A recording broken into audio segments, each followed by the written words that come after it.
Shoshilinch xabar. Zinedin Zidan Real Madridga bosh murabbiy sifatida qaytishi mumkin. Xabi Alonso esa Liverpulga bosh murabbiy sifatida ketishi mumkin. Batafsil bilishdan avval O'zbekistondagi madridistlarning eng katta sahifasiga albatta obuna bo'lib qo'ying.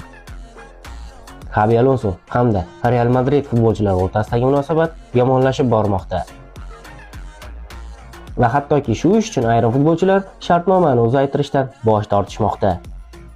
Liverpul bosh direktori Michael Edwards Xabi Alonso qilib kelayotgan ishlardan anchadan beri mamnun bo'lmoqda. Va hatto uni Yurgen Kloppning o'rnini bosadigan eng yaxshi nomzod deb hisoblagan edi. Aynan Xabi Alonsoning o'zi esa Real Madriddan kelgan taklif uchun Liverpuldan voz kechgandi. Liverpulning hozirgi murabbiyi Arne Slotda jamoani nochor ahvoldan olib chiqish uchun yanvargacha vaqt bor. Ammo vaziyat yaxshilanmasa, Alonso Premier Ligaga dramatik tarzda qaytishi mumkin. Ammo bu safar murabbiy sifatida. Agar Alonso ketadigan bo'lsa, Real Madrid murabbiylikka Zinedin Zidanni qaytarishi mumkin.